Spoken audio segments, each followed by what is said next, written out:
కలియుగ దైవం వెంకటేశ్వర స్వామి భక్తులకు శుభవార్త. ముక్తిని ప్రసాదించే వైకుంఠ ద్వార దర్శన భాగ్యం దక్కనుంది. 10 రోజుల పాటు ఉత్తర ద్వారం గుండా శ్రీవారిని దర్శించుకునేందుకు టీటీడీ భారీ ఏర్పాట్లు చేస్తోంది. ముక్కోటి ఏకాదశి మహోత్సవాలకు సప్తగిరులు ముస్తాబవుతున్నాయి. మోక్షాన్ని ప్రసాదిస్తోంది కలియుగ వైకుంఠం. శ్రీవారి ఉత్తర ద్వార దర్శనంతో ముక్తి మార్గం. ఏకాదశి పర్వదినానికి ముస్తాబైన 7 కొండలు. ఈ 10 రోజుల్లో శ్రీవారిని ఎప్పుడు దర్శించుకున్నా ఒకే ఫలితం. అఖిలాండకోటి బ్రహ్మాండ నాయకుడు తిరుమల శ్రీ వెంకటేశ్వరుడు. కోరిన వారి కోర్కెలు తీర్చే ఆ దేవదేవుడు శ్రీనివాసుడు. ముక్కోటి ఏకాదశి మహోత్సవానికి కలియుగ వైకుంఠం ముస్తాబయింది. సప్తగిరుల్లో కొలువై ఉన్న శ్రీవారు ఉత్తర ద్వారం గుండా వచ్చే భక్తులను కటాక్షించనున్నారు. ఎప్పటిలానే తిరుమల తిరుపతి దేవస్థానం ప్రత్యేక ఏర్పాట్లు చేసింది. అయితే వైకుంఠ ఏకాదశి, ద్వాదశి రోజులకు మాత్రమే పరిమితమైన ఉత్తర ద్వార దర్శన భాగ్యం 10 రోజుల పాటు కలగనుంది. ఈ నెల 23 నుంచి జనవరి 1వ తేదీ వరకు వైకుంఠ ద్వార దర్శన భాగ్యం భక్తులకు దక్కనుంది. ఇప్పటికే తిరుపతిలోని 9 ప్రాంతాల్లో 90 కౌంటర్ల ద్వారా టైమ్ స్లాట్ టోకెన్లు మంజూరు చేస్తున్నారు టీటీడీ అధికారులు. 7 కొండలు ఎక్కిన భక్తులకు కనులారా దర్శన భాగ్యం కల్పించే ఆ మహావిష్ణువు దివ్య మంగళ స్వరూపం స్వయంభువై వెలిసిన పుణ్యక్షేత్రమే తిరుమల. ఎంతో దూరం నుంచి ఎన్నో ప్రయాసలకు వచ్చి తిరుమల చేరుకున్న భక్తులు ఆ సప్తగిరులలో అడుగిడిన క్షణాన గోవిందనామ స్మరణ చేయగానే కలిగే ఆనందం మాటల్లో చెప్పలేం. కలియుగ వైకుంఠనాథుడిని కనులారా దర్శించుకునేందుకు ప్రతినిత్యం వేల సంఖ్యలో భక్తులు తిరుమలకు తరలివస్తూ ఉంటారు. 8.5 అడుగుల్లో వెలిసి ఉన్న ఆ మంగళమూర్తిని తనివి తీరా దర్శించుకుని మురిసిపోతూ ఉంటారు. శ్రీవారు వెలసిన దివ్య క్షేత్రం భక్తుల గోవిందనామ స్మరణతో మారుమోగుతూనే ఉంటుంది. స్వామివారి దర్శనానికి వచ్చే భక్తుల సంఖ్య అంతకంతకు పెరుగుతూనే ఉంటుంది. ఇలా నిత్య కళ్యాణం పచ్చతోరణంగా భాసిల్లుతున్న తిరుమల కొండపై వైకుంఠ ద్వార దర్శనం భాగ్యం కోసం కోట్లాది మంది భక్తులు నిరంతరం తపిస్తూనే ఉంటారు. గతంలో పరిమిత సంఖ్యలో భక్తులకు వైకుంఠ ద్వార ప్రవేశం కల్పించడంతో ఆ భాగ్యం కొంతమందికి మాత్రమే లభించేది.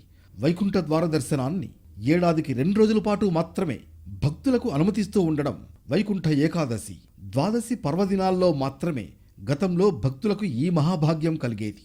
ఈసారి 10 రోజుల పాటు ముల్లోకాలనే ఏలే మహావిష్ణువుని ఉత్తర ద్వారం గుండా దర్శించుకునే అవకాశం కల్పిస్తోంది టీటీడీ. వైకుంఠ ద్వార దర్శనానికి అంతటి ప్రాధాన్యత రావడానికి కారణం వెంకటాచల మహత్యంలో ఉన్న విధంగా దేవతలకు ఉత్తరాయణంలో వచ్చే 6 నెలల కాలాన్ని పగలుగా, దక్షిణాయనంలో వచ్చే 6 నెలల కాలాన్ని రాత్రిగా పేర్కొంటారు. దక్షిణాయనంలో చివరి నెల అయిన ధనుర్మాస నెల దేవతల నెలగా భావిస్తారు. దేవతలకు ఈ నెల బ్రహ్మ ముహూర్తం. అదే సమయంలో ముక్కోటి దేవతలు మహావిష్ణువును దర్శించుకుంటారు. అందుకు అనుగుణంగా ధనుర్మాసం నెలను పండుగ నెలగా భావించి భక్తులు ఆలయ సందర్శనం చేస్తూ ఉంటారు. మహావిష్ణువుకు తిథుల్లో ఏకాదశి, ద్వాదశి అతి ముఖ్యమైనవి. దీనితో వైకుంఠ ఏకాదశి నుంచి వైష్ణవ ఆలయాలలో దేవతల ద్వారంగా పేర్కొనే ఉత్తర ద్వారాన్ని తెరిచి ఉంచుతారు. ఆ రోజున మహావిష్ణువు ఉత్తర ద్వారం వద్ద ముక్కోటి దేవతలకు దర్శన భాగ్యం కల్పిస్తారట. అదే సమయంలో వైష్ణవ ఆలయాల్లో కూడా ఉత్తర ద్వారాన్ని తెరిచి ఉంచుతారు. దేవతలకు మహావిష్ణువు దర్శనమిచ్చే సమయంలో వైకుంఠ ద్వార దర్శనం చేసుకుంటే భక్తులకు మోక్షం కలుగుతుందని విశ్వాసం. శ్రీవారి ఆలయంలో వైకుంఠ ప్రదక్షిణ మార్గాన్ని వైకుంఠ ద్వారంగా పేర్కొంటూ భక్తులను అనుమతిస్తారు. 108 దివ్య వైష్ణవ క్షేత్రాలు శ్రీరంగం, చక్రపాణి టెంపుల్, సారంగపాణి ఆలయం, శ్రీవల్లి పుత్తూరు వంటి దివ్య క్షేత్రాల్లో ఉత్తర ద్వారాన్ని తెరుస్తారు. అనాది కాలంగా ఈ ఆలయాల్లో వైకుంఠ ఏకాదశి పర్వదినం నుంచి 10 రోజుల పాటు వైకుంఠ ద్వారాలు తెరిచి భక్తులను అనుమతిస్తారు. ట్రిప్లికేన్, అన్నన్ కోయిల్, పురుషోత్తం కోయిల్ వంటి ఆలయాల్లో ఉత్తర ద్వారం లేకపోయినా మరోవైపున మార్గాన్ని వైకుంఠ ద్వారంగా భక్తులను అనుమతిస్తున్నారు. ఈ పుణ్యక్షేత్రాల్లో కూడా 10 రోజుల పాటు వైకుంఠ ద్వార దర్శనానికి అనుమతిస్తూ ఉంటారు. ఆగమశాస్త్రంగా ముక్కోటి ఏకాదశి ఉత్సవాలు నిర్వహిస్తారు. 21 రోజుల పాటు నిర్వహించే అధ్యయనోత్సవాలు 2 భాగాలుగా ఉంటుంది. మొదటి భాగాన్ని వైకుంఠ ఏకాదశికి 11 రోజులు ముందుగా నిర్వహిస్తారు. దీన్నే పగలుపత్తుగా పిలుస్తారు. ఇక వైకుంఠ ఏకాదశి నుంచి 10 రోజుల పాటు నిర్వహించే రెండో భాగాన్ని రాపత్తుగా పిలుస్తారు. ఈ సమయంలో 12 మంది ఆళ్వార్లు రచించిన 4000 పాసురాలను వేద పండితులు పఠిస్తారు. మొదటి 10 రోజులు నమ్మాళ్వారు మినహా మిగిలిన ఆళ్వార్లు రచించిన 2000 పాసురాలను పఠించిన తర్వాత మిగిలిన 10 రోజులు నమ్మాళ్వార్ రచించిన 1000 పాసురాలను, 21వ రోజున ఆళ్వార్లందరూ రచించిన 1000 పాసురాలను పఠిస్తారు. నమ్మాళ్వార్లు రచించిన పాసురాలను పఠించే 10 రోజులు వైష్ణవ ఆలయాలలో వైకుంఠ ద్వార దర్శనానికి భక్తులను అనుమతిస్తారు. శ్రీవారి ఆలయంలో అనాది కాలంగా అధ్యయనోత్సవాలను నిర్వహిస్తున్న వైకుంఠ ద్వార దర్శనానికి 10 రోజుల పాటు భక్తులను అనుమతించే కార్యక్రమాన్ని మాత్రం టీటీడీ 2020 నుంచి ప్రారంభించింది. తిరుమల తిరుపతి బోర్డు నిర్ణయాన్ని ఆగమ పండితుల అంగీకారంతో పాటు దేశవ్యాప్తంగా ఉన్న 26 మంది ప్రముఖ మఠాధిపతులు, పీఠాధిపతులు అంగీకారం తెలిపారు. ఏడాదికి 24 ఏకాదశులుంటే శ్రీవారి ఆలయంలో వైకుంఠ ఏకాదశికి మాత్రమే ఎందుకంత ప్రాధాన్యత? వైకుంఠ ఏకాదశి సమయంలో మూలమూర్తి దర్శనం కంటే ఉత్తర ద్వార దర్శనానికే ప్రాధాన్యత ఉంటుందా? వైష్ణవ ఆలయాల్లో ఉండే సాంప్రదాయమేంటి? శ్రీవారి ఆలయంలో అనుసరిస్తున్న విధానం ఏ విధంగా ఉంటుంది? ధనుర్మాసంలో వచ్చే ఏకాదశి ఎంతో విశిష్టమైనది. దీన్ని ముక్కోటి ఏకాదశిగా కూడా పిలుచుకుంటాం. శ్రీవారి ఆలయంలో 2020 సంవత్సరం ముందు వరకు కూడా వైకుంఠ ద్వారాన్ని 2 రోజుల పాటు మాత్రమే తెరిచి ఉంచేవారు. 2020 నుంచి శ్రీవారి ఆలయంలో కూడా వైష్ణవ ఆలయాల తరహాలో 10 రోజుల పాటు వైకుంఠ ద్వార దర్శనాన్ని భక్తులకు కల్పించే సంప్రదాయాన్ని ప్రారంభించింది టీటీడీ. ఇందుకోసం పెద్ద కసరత్తే నిర్వహించారు టీటీడీ ఈవో ధర్మారెడ్డి. ముందుగా 10 రోజులకు ఉన్న ప్రాశస్త్యంపై ఆగమ పండితుల సలహాలు తీసుకున్నారు. అసలు 10 రోజుల పాటు వైకుంఠ ద్వార దర్శనం కల్పించడానికి గల కారణాలపై శాస్త్రీయ ఆధారాలు సేకరించారు పండితులు. మానవులకు 365 రోజులు, దేవతలకు 1 రోజుతో సమానం. వారికి 12 గంటల రాత్రి సమయం మానవులకు 6 నెలల కాల సమయం కాగా దీనినే దక్షిణాయనం అని కూడా పిలుస్తారు. ఇక దేవతలకు 12 గంటల పగలు సమయం, మానవులకు 6 నెలల కాల సమయం. దీన్ని ఉత్తరాయణం అని అంటారు. మహావిష్ణువుకు 1 రోజు జరిగే కార్యక్రమాన్ని పోల్చుతూ సాయంత్రం 6 గంటల నుంచి 8 గంటల వరకు మహావిష్ణువు సేదతీరే సమయాన్ని కర్కాటక మాసంగా, మహావిష్ణువు నిద్రకు ఉపక్రమించే 8 గంటల నుంచి 10 గంటల సమయాన్ని సింహమాసంగా, నిద్రలో పక్కకు పడుకునే రాత్రి 10 గంటల నుంచి 12 గంటల సమయాన్ని కన్యామాసంగా పరిగణిస్తారు. ఇక మహావిష్ణువు గాఢ నిద్రలో ఉండే అర్ధరాత్రి 12 గంటల నుంచి 2 గంటల సమయాన్ని తులామాసంగా, వేకువజామున నిద్రలేచి కాలకృత్యాలు తీర్చుకునే ఉదయం 2 నుంచి 4 గంటల కాలాన్ని వృశ్చిక మాసంగా భావిస్తారు. మహావిష్ణువు సరిగ్గా ఉదయం 2 గంటల 40 నిమిషాలకు నిద్రలేస్తారు. దీన్నే కార్తీక శుద్ధ ఏకాదశిగా పిలుస్తారు. ఇక మహావిష్ణువుకు సంబంధించి ఉదయం 4 గంటల నుంచి 6 గంటల కాల సమయాన్ని ధనుర్మాసంగా పరిగణిస్తారు. ముక్కోటి దేవతలకు దర్శన భాగ్యం కల్పించే 4 గంటల నుంచి 4 గంటల 40 నిమిషాల వరకు సమయాన్ని మార్గశిర శుద్ధ ఏకాదశిగా పిలుస్తారు. దేవతలకు 1 గంట సమయం మానవులకు 15 రోజులుగా లెక్కింపబడింది. ఇదే క్రమంలో ముక్కోటి దేవతలకు మహావిష్ణువు దర్శనమిచ్చే 40 నిమిషాల సమయం మానవులకు 10 రోజులుగా లెక్కించబడింది. దీంతో మహావిష్ణువు ముక్కోటి దేవతలకు దర్శన భాగ్యం కల్పించే 40 నిమిషాలే వైకుంఠ ఏకాదశి రోజు నుంచి ప్రారంభమై వచ్చే 10 రోజులు. ఈ 10 రోజుల్లో ముక్కోటి దేవతలకు దర్శన భాగ్యం కల్పించే సమయంలో మానవులు కూడా మహావిష్ణువును దర్శించుకుంటే అంతే మోక్షం లభిస్తుందని నమ్మకం. 1541వ సంవత్సరంలో శ్రీవారి ఆలయంలో 3 రోజుల పాటు ముక్కోటి ఏకాదశి ఉత్సవాలు నిర్వహించేవారు. ఏకాదశి ముందు రోజు నుంచి తర్వాత రోజు వరకు ఈ ఉత్సవాలు జరిపేవారు. ఆ సమయంలో వైకుంఠ మార్గంలో భక్తుల్ని అనుమతించిన ఇందుకు సంబంధించిన సమాచారం మాత్రం శాసనాల్లో ఎక్కడా లేదు. ఇక శ్రీవారి ఆలయం 1801 నుంచి 1843వ సంవత్సరం వరకు ఈస్ట్ ఇండియా కంపెనీ ఆధీనంలో ఉండగా వారి హయాంలో 35 ఉత్సవాలు నిర్వహించిన వైకుంఠ ఏకాదశి పర్వదినం గురించి ప్రస్తావన లేదు. వైకుంఠ మార్గంలో భక్తులకు అనుమతి మహంత్ సేవాదాస్ పరిపాలన సమయంలో ప్రారంభమైంది.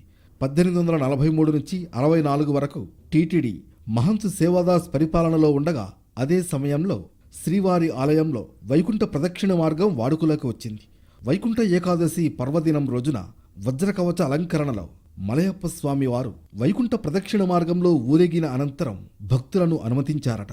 అటు తర్వాత 1949లో ద్వాదశి పర్వదినం రోజు నుంచి కూడా భక్తులను వైకుంఠ మార్గంలో అనుమతించడం ప్రారంభించింది టీటీడీ. ప్రస్తుతం వైకుంఠ మార్గంలో మలయప్ప స్వామి ఊరేగింపు లేకపోయినా స్వామివారికి అలంకరించే పుష్పాల ఊరేగింపు పూర్తయిన తర్వాత భక్తులను వైకుంఠ మార్గంలో అనుమతిస్తుంది టీటీడీ. అలా 1863లో 1 రోజుగా ప్రారంభమైన వైకుంఠ ద్వార దర్శనం 1949లో 2 రోజులకు, 2020 నుంచి వైష్ణవ ఆలయాల తరహాలో 10 రోజులకు విస్తరించింది. వైకుంఠంలో మహావిష్ణువు ముక్కోటి దేవతలకు దర్శన భాగ్యం కల్పించే 10 రోజుల సమయంలో భక్తులకు ఆ శ్రీమన్నారాయణుడి ఉత్తరద్వార దర్శనం లభించడంపై ఆనందం వ్యక్తం చేస్తున్నారు. ధనుర్మాసంలోనే విశేషంగా వైకుంఠ ఏకాదశి పర్వదినం కూడా వైభవంగా నిర్వహించబడుతుంది. ఈ వైకుంఠ ఏకాదశి పర్వదినం రోజున ముక్కోటి దేవతలు స్వామివారిని వైకుంఠంలో దర్శించుకునే పర్వదినం. ఆ సందర్భంగా ఈ వైకుంఠ ఏకాదశి అనే పర్వదినాన్ని అన్ని వైష్ణవాలయాల్లో విశేషంగా జరుపుకుంటూ ఉంటారు. ఆ రోజు నుంచి వైకుంఠ ద్వారాలు కూడా తెరవబడి 10 రోజుల పాటు ఈ వైకుంఠ ద్వార ప్రదక్షిణ మార్గంలో భక్తులందరూ కూడా ప్రదక్షిణ చేసుకునే అవకాశం తిరుమల తిరుపతి దేవస్థానం వారు కల్పించడం జరిగింది. వైకుంఠ ఏకాదశి పర్వదినాన్ని పురస్కరించుకొని ఆ రోజు ఉదయం ధనుర్మాస కైంకర్యాలతో ప్రారంభమవుతాయి. ధనుర్మాస కైంకర్యాలు, నిత్య కైంకర్యాలు యథావిధిగా పూర్తయిన తర్వాత వైకుంఠ ప్రదక్షిణలో తోమాల సేవతో ప్రారంభమయ్యి ఆ వైకుంఠ ప్రదక్షిణ మార్గం గుండా భక్తులందరూ కూడా ప్రదక్షిణం చేసుకునే అవకాశం ఈ వైకుంఠ ఏకాదశి పర్వదినం నుంచి ప్రారంభమవుతుంది. ఈ ఏడాది కూడా వైకుంఠ ద్వార దర్శనం కోసం టీటీడీ ముందస్తు ఏర్పాట్లు చేసింది. ఈ నెల 23 నుంచి జనవరి 1వ తేదీ వరకు వైకుంఠ ద్వార దర్శనం కల్పిస్తూ ఉండడంతో భక్తులకు ఇబ్బంది లేకుండా స్వామివారి దర్శన భాగ్యం కల్పించేందుకు టోకెన్లు జారీ చేస్తోంది. 300 రూపాయలకు సంబంధించి రోజుకు 22,500 చొప్పున 2,25,000 టికెట్లను, శ్రీవాణి ట్రస్ట్కు సంబంధించి రోజుకు 2,000 చొప్పున 20,000 టికెట్లను ముందస్తుగానే ఆన్లైన్ విధానంలో విక్రయించింది టీటీడీ. ఇక సర్వదర్శనం భక్తుల కోసం రోజుకు 42,500 చొప్పున 10 రోజులకు 4,25,000 టికెట్లను ఆఫ్లైన్ విధానంలో కేటాయించనుంది. ప్రోటోకాల్ పరిధిలోని వ్యక్తులు స్వయంగా విచ్చేస్తేనే వారికి టికెట్లు కేటాయించనున్నారు. సిఫార్సు లేఖల స్వీకరణ 10 రోజుల పాటు రద్దు చేసింది టీటీడీ. మొత్తంగా 10 రోజుల్లో 8 లక్షల మంది భక్తులకు స్వామివారి వైకుంఠ ద్వార దర్శనం కల్పించేందుకు ఏర్పాట్లు చేశారు అధికారులు. సప్తగిరులపై వైకుంఠ ద్వారాలు తెరుచుకునే సమయం రానే వచ్చేసింది. కలియుగ దైవం దర్శనానికి వచ్చే ముక్కోటి దేవతలు దివి నుంచి భువికి దిగిరానున్నారు. పరమ పవిత్రంగా విరాజిల్లుతున్న తిరుమల మహోత్సవాలతో నిత్య కళ్యాణం పచ్చతోరణంలా కన్నుల పండవగా నెలకొంది. అయితే ముక్కోటి ఏకాదశి నాడు మహావిష్ణువును ఎలా పూజించాలి? పురాణాలు ఏం చెప్తున్నాయి? ఎలాంటి ప్రాప్తి కలుగుతుంది? కార్తీక మాసంతో పాటు ధనుర్మాసం కూడా ఎంతో పవిత్రమైనది.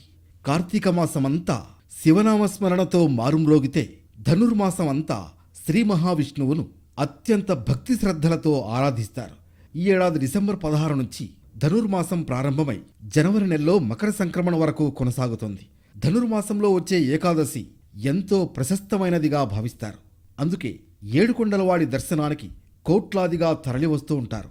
ఈసారి కూడా దేశ విదేశాల నుంచి భక్తులు వస్తారనే అంచనాలతో టీటీడీ ప్రత్యేక ఏర్పాట్లు చేసింది.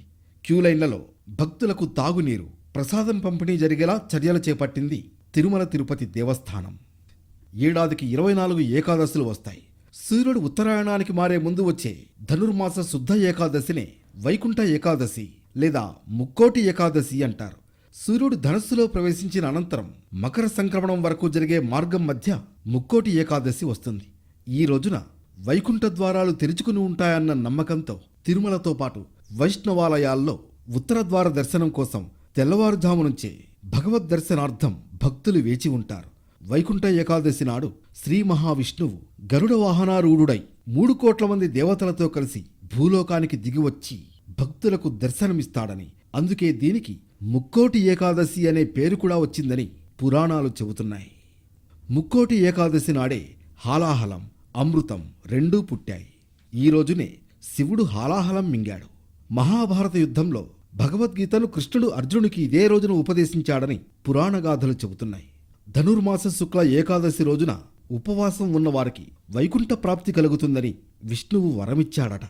అందుకే ఆ రోజు ఉపవాసం ఉంటే మిగతా 23 ఏకాదశులు ఉపవాసం ఉన్న ఫలితం దక్కుతుందని భక్తులు భావిస్తారు. ఈ ఒక్క ఏకాదశి 3 కోట్ల ఏకాదశులతో సమానమంటున్నారు పండితులు. ధనుర్మాసంలో వచ్చే ఈ ఏకాదశి సంవత్సరంలోని 24 ఏకాదశులలో శ్రీ మహావిష్ణువుకు అత్యంత ప్రీతికరమైనది. ఈ వైకుంఠ ఏకాదశి నాడు ఏకాదశి వ్రతం ఆచరించిన వారికి శుభ ఫలితాలుంటాయి. పర్వతుని సలహాతో వైఖానసుడనే రాజు ఈ వ్రతాన్ని ఆచరించి నరక బాధలు అనుభవిస్తున్న పితృదేవతలకు విముక్తి కలిగించాడని పురాణాలు చెబుతున్నాయి. ఈ వైకుంఠ ద్వారం అన్నది సూర్యుని ఉత్తరాయణ ప్రవేశ చిహ్నంగా కూడా చెప్పుకుంటాం. ముక్కోటి దేవతలు ఈనాడు ఉత్తరముఖంగా శ్రీ మహావిష్ణువును దర్శించుకుంటారు. అందుచే ప్రాతకాలంలో భక్తులు కూడా ముక్కోటి దేవతలతో కూడి ఉన్న వైకుంఠవాసుని ఉత్తర ద్వారం గుండా దర్శనం చేసుకుని ముక్తి పొందాలని భావిస్తారు. అందుకే దీన్ని మోక్షేకాదశి అని కూడా అంటారు. వైకుంఠ ఏకాదశి రోజున జాజి పువ్వులతో అల్లిన మాలను విష్ణుమూర్తికి సమర్పించినట్లయితే సర్వ పాపాలు తొలగిపోతాయని పురాణాలు చెబుతున్నాయి. అందుచేత జాజిమాలను విష్ణుమూర్తి పటానికి వేసి పాయసం, తీపి పదార్థాలు, ఆకుపచ్చని పండ్లను నైవేద్యం సమర్పించి శ్రీహరిని స్తుతించడం శుభప్రదమని పండితులు చెబుతున్నారు.